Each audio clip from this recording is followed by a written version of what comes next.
Osaka Castle. Dito, sobrang init. Ayan, meron silang mga pamis dito. Hindi.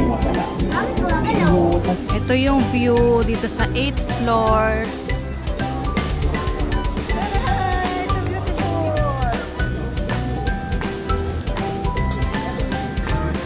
Smile, hi!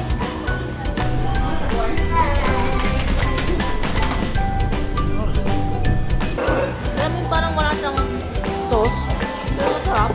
Wow, ang ganda, no?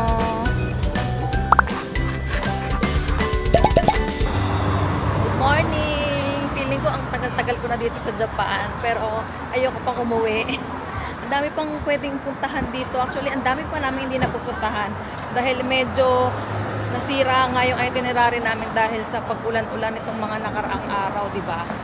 Today, pupunta kami ngayon sa Osaka Castle. Uunahin na namin siya habang maganda pa yung weather kasi outdoor yon. So, dito kami ulit sasakay sa Ebisucho Station na walking distance lang sa hotel namin. Andito tayo ulit sa Brown Line, which is yung Sakay Suji Line. May mga ganitong guide sa train station para alam nyo kung nasa tamang direksyon kayo.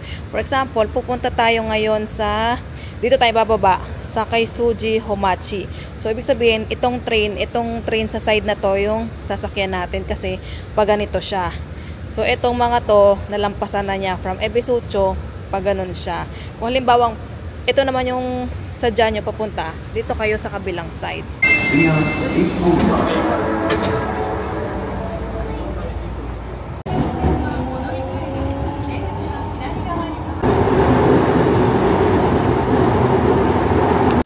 Dito kami bumaba sa Tanimachi for Kome. Tapos lalakarin na lang natin papuntang Osaka Castle. So from Brown Line, lumipat tayo sa Green Line or yung Chuo Line. Tapos isang station lang, bumaba na tayo dito and medyo malayo lalakarin natin papuntang Osaka Castle. Ayan, may nakalagay sa signage, Osaka Castle, exit 9.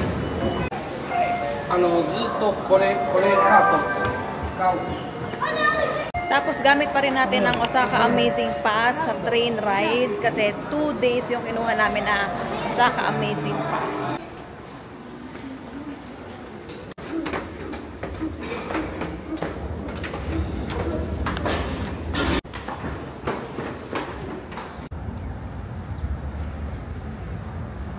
Ayan, medyo malayo-layo yung lalakarin natin. 16 minutes, 1.1 kilometer. Naka-Google Maps lang kami.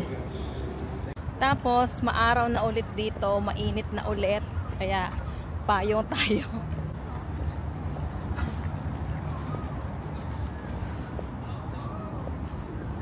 Kung di nyo bet maglakad, may option kayo na sumakay ng bus or train ride. Parang tram ride, ganyan. Pero may bayad yon. Yung one way for adult is 300. Tapos, kapag only rides for the whole day is 1,000 yen. Pero, may mga designated na babaan lang din. Merong blue line and red line. Hindi ko sure kung accessible na yung parehong line sa isang ticket or magkaiba pa ng ticket, ha. Hindi ko na natanong. Pero, ayun nga, may mga designated stops lang. So, wala ring stop na diretso sa Osaka Castle. Parang nasa palibot lang siya. Kasi nasa gitna yung Osaka Castle, di ba? Kung buong araw kayo dito, tapos plano nyo talagang libutin yung area, okay nung mag 1 day only pass na kayo. Pero kami, ang sadya lang naman talaga namin dito is yung Osaka Castle. And kaya naman siyang lakarin. Kasi eto na siya eh. So, hindi na lang kami nag-tram ride. Lalakarin na lang namin.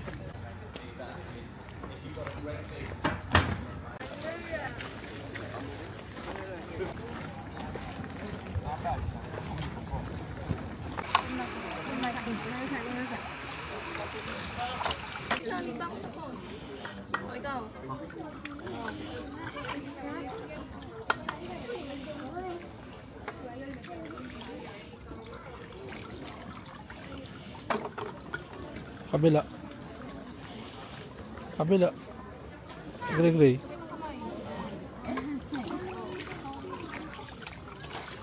Ayan na, nakarating na tayo dito. Ayan na yung Osaka Castle. Yun. Ito yung line sa Osaka Amazing Pass. Compare dito sa kabila na regular lane, mas maikli yung pila dito. Yung ticket sa Osaka Museum, included na siya dun sa Osaka Amazing Pass. And mas maikli yung pila dito sa Osaka Amazing Pass compared dun sa regular na lane. Papakita lang natin yung QR code and okay na. Kung mag-walk-in kayo, ito yung ticket counter nila. Tapos ganyan kahaba yung pila. Thank you. Meron ditong stroller storage. So, iiwan namin yung stroller namin dyan para hindi namin siya bitbit sa taas. Sobrang init. Ayan, meron silang mga pa-mist dito. Para kahit pa paano ma-refresh. Pero parang hindi naman ako abot kasi ang late ko. Ayan, may mga pa-wisik-wisik sila dito. Sobrang init kasi. Sabi ko kay Daddy, wag na kami pumasok kasi nga, puro paakyat yan. Nagulat ako, dumire-diretso siya dito. Akala ko nagkamali lang siya ng dinaanan. Pero gusto daw niyang pumasok kasi first time niya makapasok sa castle. Ako kasi nakapasok na ako sa Hiroshima Castle. So sabi ko, sige na nga, let's go. May dalawang pila dito, left line and right line. Dito kami nakapila sa left line, dito sa blue. Kasi ito, may elevator, tapos diretso siya sa 5th floor na hindi siya mag-stop sa lower floors, 5th floor siya diretso. Dito naman sa right line, kung gusto niyo na maghagdan para madaanan niyo yung bawat floor. Take note pala na may mga floors na bawal ang mga video, photo, meron naman silang mga warning signs dyan, ayan. 3rd floor and 4th floor, bawal ang video and photo.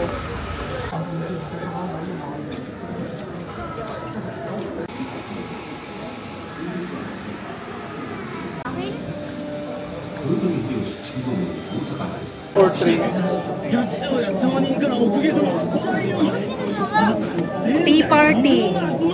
Ano, grand tea party. Land survey.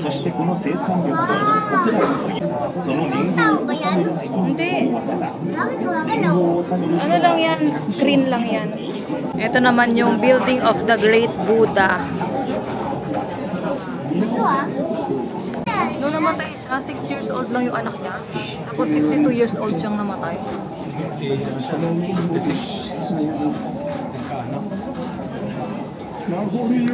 Ito na yung part na ginagawa na yung castle. Construction of Osaka Castle. Grabe yun, hinihila nila yung mga malalaking bato. Ito yung view dito sa 8th floor. Yan. Dito na kami sa 8th floor sa pinakataas. Yung observation deck. Ayan. Hi. Hi.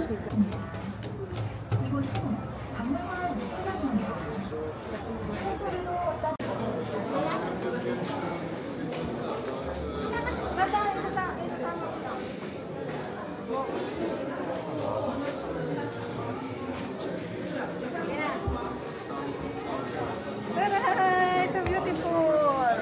Wala na. Let's go.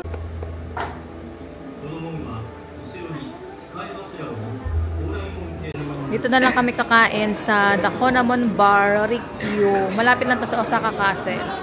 Ito yung order ni Daddy na drinks. Hindi ko sure kung soda, pero para siya soda. Tapos merong ice cream. Ice cream kaya to? Do you think ice cream yan?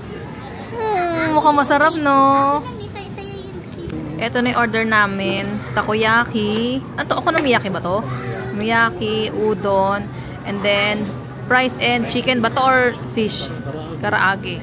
Let's eat. Tapos magkano yung total niyan? Ito yung total ng binayaran namin. 6,360 yen.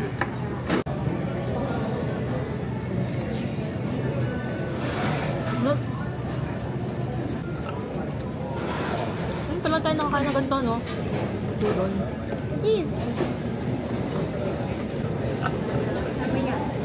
Sarap, parang parang healthy. Kasi gulay-gulay lang. Dito ko. Gusto ko dito.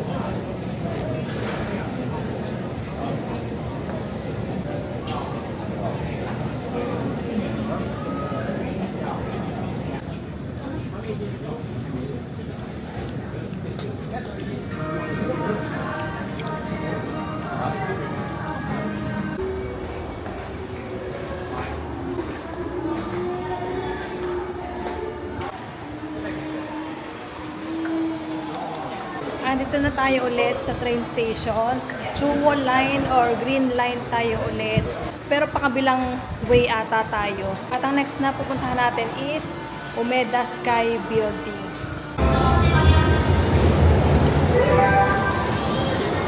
Dumaan muna kami sa Vendo and ito yung binili ni Gray Gray. Kasi kanina si Daddy ito yung pinili. Tapos nagustuhan ni Gray Gray. Kaya ito na yung kay Gray Gray ngayon. Oh, choco drink kasi siya. Masarap to, masarap. Ito muna. Ito muna daw. Sarap. Para siyang Milo, ganon. Pero hindi sobrang tamis. As someone na hindi mahilig sa matatamis or hindi kaya yung sobrang tamis, perfecto. Do you like it? Yes. Pero yung lips ko. Chocolate.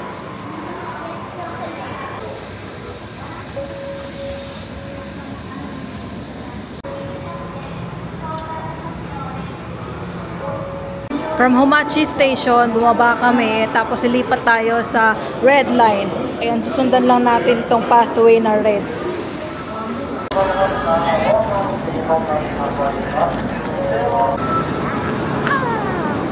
Dito kami bumaba sa Umeda Station, and then from here, lalakarin na lang natin papunta dun sa Umeda Sky Building. Medyo nagkalituhan pa kami kung Umeda ba to or Osaka. Kasi nakikita namin Osaka sa labas. Hindi ko kasi nakita dun sa train station, ay sa train, sa loob ng train, kung anong station yung binabaan namin. Basta binilang ko lang, dalawa, bumaba na kami. Hindi ko napansin kung Umeda ba yung binabaan namin. Pero dun sa sa maps, parang tama naman. Nandito na kami sa Umeda Sky Building and ang haba ng pila, ang daming tao. Siguro kasi Sabado ngayon, weekend, maraming mga pupunta. Compared nung nagpunta kami last, anong araw ba yung September 3? September 2, Tuesday. Walang pila, as in dire-diretso lang kami nung nagpunta kami kasama yung, Clock Creators. Walang pila, dire-diretso lang kami, pabalik-balik pa nga kami sa escalator nun para mag-picture. So ngayon, most likely may hirapan kami mag-picture dun sa escalator kasi ang daming tao. Ayan yung pila, ang haba, ang daming tao. So kung pupunta kayo dito, schedule nyo na lang ng weekday or agahan nyo kasi ngayon pahapon na kami nagpunta. Ako na mo, laki mo eh. Sino malaki? Sino malaki?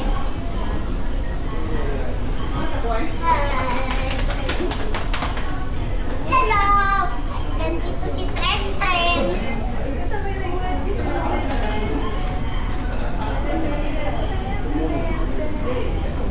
Lilo!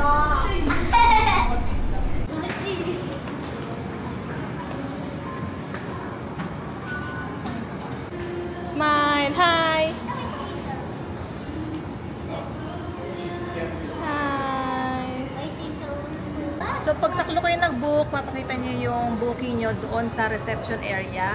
Kasi nung pumunta ko dito kasama yung Clock Creators, meron na kaming ticket, di ba? So kami ngayon, ang gamit namin is Osaka Amazing Pass and kasama na siya doon sa pass na yon, libre na.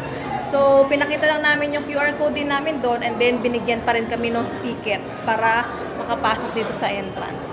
So ayan, nakita nyo naman na to nung isang araw pa. Ganon din naman. Meron mga photo spot dito sa gilid. Ikaw muna. Smile!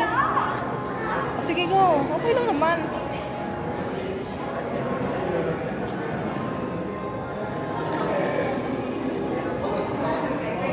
One, great.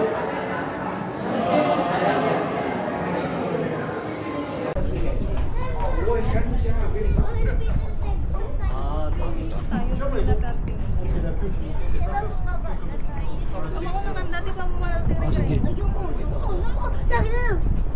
Ikaw, lagi ka na.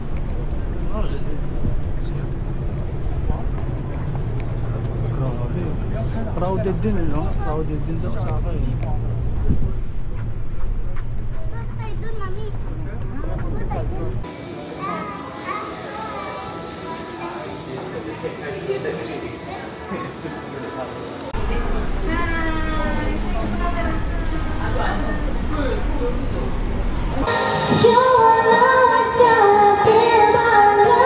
It's over.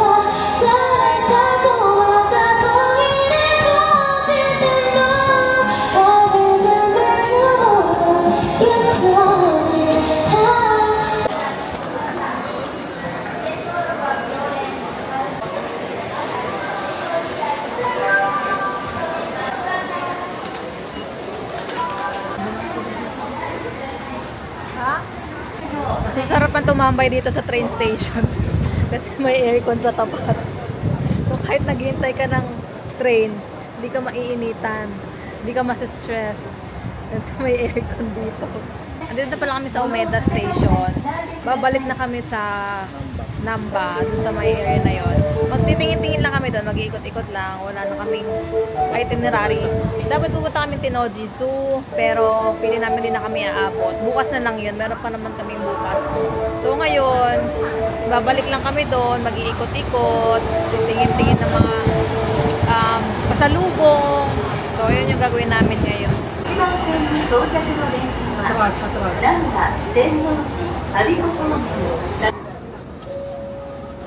Kita si Daddy.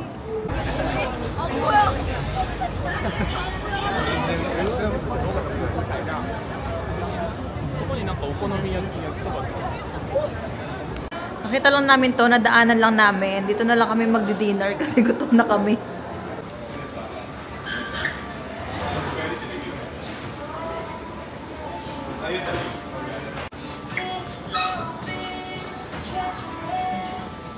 Magdi-dinner na kami and nakita lang namin to, nadaanan lang namin. Hindi ko sure kung anong tawag dito. Pero para siyang dalawang restaurant kasi may Yoshinoya dito sa kabila. Tapos dito sa kabila parang buffet style na kukuha ka lang ng pagkain. Ayan siya, may Yoshinoya. Tapos ito, hindi ko to alam. Tapos kukuha ka lang ng pagkain. Tapos babayaran mo siya sa dulo kung magkano yung mga nakuha mo. So ito yung mga kinuha ni Daddy. May tempura, may ano ba tawag dito? Parang okoy. Tapos ito, yung ito unagi ba tawag dito?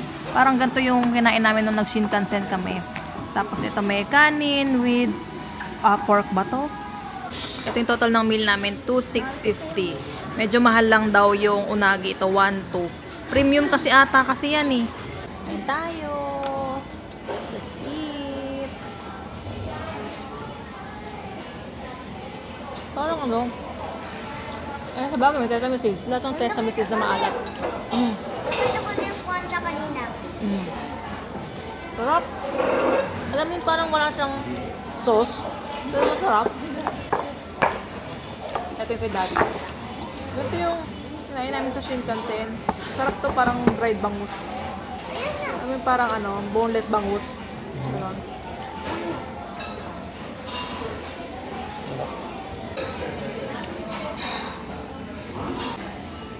Kaso sound to?